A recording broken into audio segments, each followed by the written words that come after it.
Hi everyone, I welcome to all of you on mathematics inquiry. आज के इस video में हम सीखेंगे wave equation in one dimensions. ये जो टॉपिक है ये बहुत ही ज़्यादा फ्रीक्वेंट है, एग्जाम के पॉइंट ऑफ व्यू से बहुत ज़्यादा इंपॉर्टेंट है। If you are in your MSc third semester then there is a paper which is a paper number first, partial differential equation with application. उस पेपर में ये topic पूछा जाता है, एक ये और एक इससे पहले हमने डिस्कस किया था, दैट इज हीट इक्वेशन। तो ये दोनों ही आप प्रिपेयर कर लीजिएगा। तो इसमें करते क्या है, सबसे पहले यहाँ पे है कि स्ट्रिंग दे रखी है, ठीक है। उसका क्या है कि स्टार्टिंग पॉइंट है, जैसे हमने इनिशियल पॉइंट ए दे दिया है नाम और इसे हमने बी बोल दिया है। ये एल जो है वो स्ट्रिंग की लेंथ है। तो ये तो तब है जब यहाँ पे जीरो डिस्प्लेसमेंट हो रहा था, कोई भी डिस्प्लेसमेंट नहीं है। फिर क्या हुआ, after a lapse of time हमने क्या किया, इस स्ट्रिंग को थोड़ा सा स्ट्रेच कर दिया या इसको हमने पुल किया। तो जो डिस्प्लेसमेंट भी होगा, पहले इनिशियल डिस्प्लेसमेंट जीरो था तो अब वो डिस्प्लेसमेंट क्या हो गया, यू के फॉर्म में कन्वर्ट हो गया। सो यहाँ पे पी एक पॉइंट है आफ्टर डिस्प्लेसमेंट या आफ्टर स्ट्रेच, और ये जो डॉटेड लाइन है that is the initial length, जो कि हमारी ओरिजिनल लेंथ थी स्ट्रिंग की। फिर लिखते हैं the wave equation in one dimension. तो ये वन डायमेंशन में वेव इक्वेशन का फॉर्मूला होता है del square u upon del t square is equals to c square del square u upon del x square. That is u का partial differentiation किया है 2 times, तो यहाँ पे टी लिख दिया 2 बार, और यहाँ पे सी स्क्वायर कॉन्स्टेंट है, remains constant. Then del square u which means u का पार्शियल डिफरेंशिएशन हुआ है with respect to x which is 2 times. So this is equation number first. Then we have a boundary condition. मैंने आपको बताया था एक बार ही क्या है, जब डिस्प्लेसमेंट हमारा जीरो है, फिर कुछ हमने उसको क्या किया, स्ट्रिंग को स्ट्रेच किया, तो जो डिस्प्लेसमेंट होगा वो कितना हो जाएगा, उसकी लेंथ के इक्वल्स। थोड़े टाइम के बाद जब डिस्प्लेसमेंट हुआ तो वो एल में कन्वर्ट हो गया, और दोनों में कुछ कुछ टाइम लग रहा था, तो यहाँ पे एक टाइम का वेरिएबल लिया है। फॉर ऑल, सभी के लिए क्या है, जो टी है वो एक पॉजिटिव नंबर है या पॉजिटिव टर्म है, ऐसा आप समझ सकते हैं। तो इनिशियल कंडीशन क्या है, पहली कंडीशन है कि जब the motion of string will depend on the initial displacement. String में जो भी मोशन होगा वो किस पे डिपेंड करेगा, हमारे इनिशियल डिस्प्लेसमेंट के ऊपर। ये है कि यू एक्स कोमा जीरो, या आप यहाँ पे 0 कोमा टी भी कर सकते हैं, वो हो जाता है F x. The initial velocity, ये तो हो गया यू मोशन, और बात करते हैं वेलोसिटी की, दैट इज कि वो हो जाएगी जी एक्स में।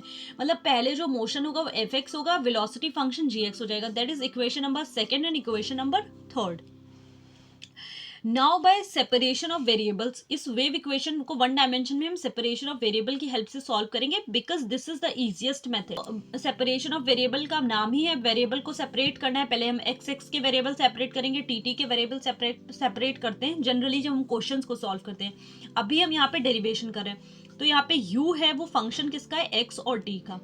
एक्स टी का मतलब है यहाँ पे एक एक्स एक्स का फंक्शन होगा, एक टी का फंक्शन होगा। कैपिटल टी फंक्शन को डिपेंड कर रहा है और टी जो है उसके एलिमेंट्स को डिपेंड कर रहा है, डिनोट कर रहा है, मतलब जो फैमिली ऑफ फंक्शन है। यहाँ पे भी सेम है। फिर क्या करते हैं यहाँ से हमें ये पता है कि जो del square u upon del t square है वो है क्या, मतलब यहाँ से इसका हमें del square u upon del t square निकालते हैं, मतलब इसको पार्शियली डिफरेंशिएट करते हैं with respect to t 2 times. तो जैसे टी का करेंगे तो टी का 2 बार, तो टी डबल डैश हो जाएगा, एक्स कांस्टेंट है, ये हो गया। हमने अपनी वेव इक्वेशन के फॉर्मूले में यहाँ पे लिखा था, एक बार टी के रिस्पेक्ट में होगा, एक बार एक्स के रिस्पेक्ट में होगा। तो टी के रिस्पेक्ट को हमने सॉल्व करा है, अब हम इसको एक्स के रिस्पेक्ट में करते हैं, तो जो एक्स है उस पर डबल डैश हो जाएगा और टी जो है एज अ कांस्टेंट वर्क करेगा, वो हो गया। Now this is equation number 4 and equation number 5। अब ये जो del square u t del t square del square u upon del x square की जो वैल्यू हमें मिली है, इनको हमें जाके अपनी इक्वेशन नंबर फर्स्ट में पुट कर देना है, ये हम लिखते हैं यहाँ पे। Now equation number first becomes, ये हो जाता है x t double dash is equals to c square, क्योंकि यहाँ पे सी स्क्वायर पहले से कांस्टेंट था। Del square u upon del x square की जो वैल्यू है that is x double dash t, ये लिख लेते हैं। क्या करते हैं, वेरिएबल सेपरेबल मेथड लिखा ही है ऊपर, सेपरेशन ऑफ वेरिएबल, टी को एक साथ कर लो, एक्स एक्स को एक साथ कर लो। फिर यहाँ पे जैसे ही वेरिएबल सेपरेट हुए इसको हमने के बोल दिया, क्योंकि हमें इक्वेट भी तो करना होगा। तो एक बार हम क्या करेंगे, इस टी वाले को के साथ मिलेंगे, एक एक्स वाले को के साथ मिलेंगे, ऐसे ऐसे करके हमें 2 इक्वेशन मिल जाएंगे। तो यहाँ पे क्या होता है, वैसे ये वाली जो लाइन है केसेस वाली, ये हम बाद में लिखते हैं, पहले हमें ये लिखना चाहिए, क्योंकि सबसे पहले आप इसको समझिए। नाउ जब हमने इतने पूरे को ले रखा है इस वाले सेक्शन को, तो यहाँ पे क्या है, x double dash is equals to, ये उधर चला जाएगा के एक्स, और फिर आप इसको लेफ्ट हैंड साइड ले आइए, तो ये क्या हो जाएगा, 0 से इक्वेट हो जाएगा। Same way t double dash is equals to, ये सी स्क्वायर टी इधर चला जाएगा के से मल्टीप्लाई होके, और फिर आप इसको इधर ले आए, तो यहाँ पे जाएगा टी डबल डैश माइनस सी स्क्वायर टी के इक्वल्स टू 0। ये होगा इक्वेशन नंबर 6। इक्वेशन नंबर 7, यहाँ पे हमारे पास 3 केसेस होंगे, के की 3 प्रोबेबल वैल्यूज होंगी। एक होगी जब के की वैल्यू 0 होगी, एक बार के की वैल्यू लैम्डा स्क्वायर होगी, एक बार के की वैल्यू माइनस लैम्डा स्क्वायर होगी। यहाँ पे कई सारी बुक्स में म्यू भी ले सकते हैं। देन इफ वी टेक, अगर हम के इक्वल्स टू मतलब 0 ले सकते हैं, के इक्वल्स टू 0 का मतलब तो ये है कि के एक पॉजिटिव नंबर है, तो इसका मतलब ये दिखा दे के इज ग्रेटर देन 0। ये आप स्किप कर दीजिए, ये आप इतना लिखिए, if we take k equals to 0 then we get trivial solution.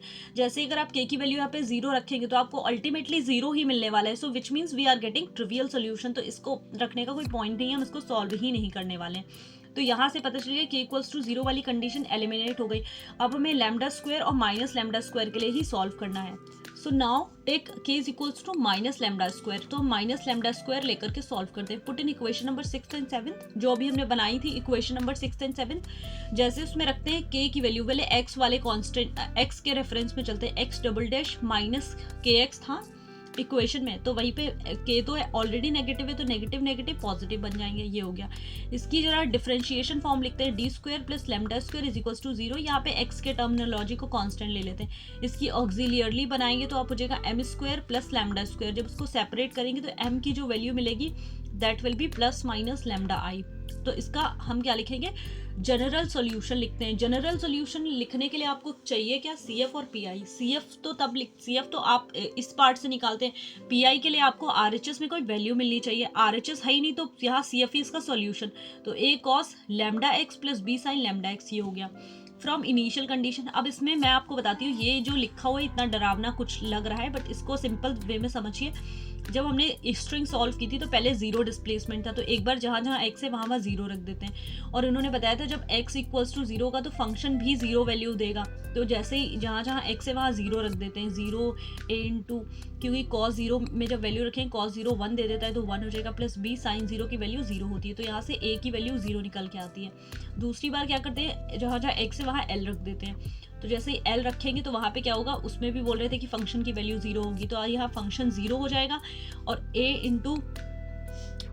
Into cos lambda L plus b into sine lambda L, a into cos lambda L. जैसे ही आपको ये लग रहा होगा a into cos lambda L, but a की value यहाँ ऊपर से मिल रखी है 0, तो जैसे ही 0 रखेंगे पूरा ही 0 हो जाएगा, और यहाँ पे b साइन लैम्डा एल बचेगा।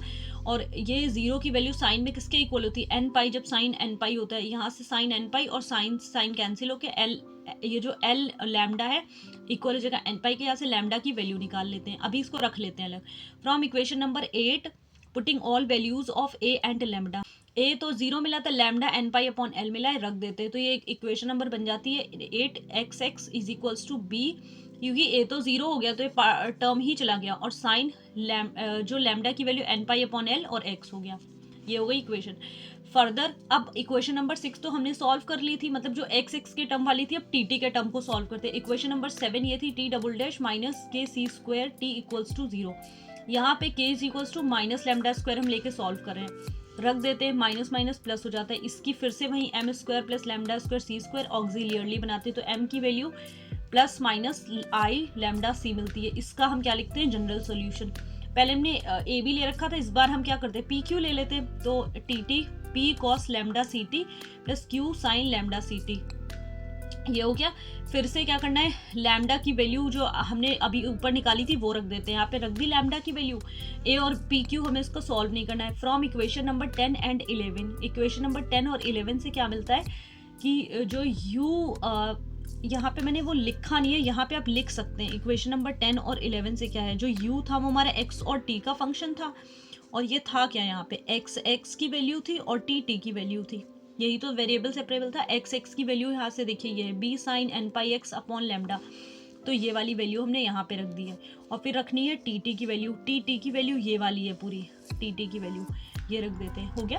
वैसे आपकी one dimension wave equation prove हो गई है। फिर यहाँ पे क्या करते हैं, when there is no displacement, जब डिस्प्लेसमेंट नहीं है and velocity above equation is under consideration, तो क्या हो जाता है यहाँ पे, जो b है उसको, ये जो सारे कांस्टेंट है उनको हम an bn बोलते हैं, भी वैल्यू बताएंगे क्या है इनकी। और जो साइन n पाई इसको लास्ट भेज के यहाँ पे समेशन n बराबर 1 to इन्फिनिटी लगा देते हैं, ठीक है, बस ध्यान रखना है यहाँ पे एक step. n is equals to 1 to infinity, और an जो पी क्यू वो an से और bn से रिप्लेस हो जाते हैं, और ये जो साइन n पाई है ये वैल्यू जो है वो लास्ट में चली गई।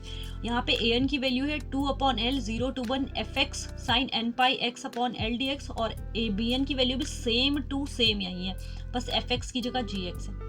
So this is the wave equation in one dimension. I think I tried my level best to explain you each and everything. Till then, take care everyone. मिलते हैं next video में.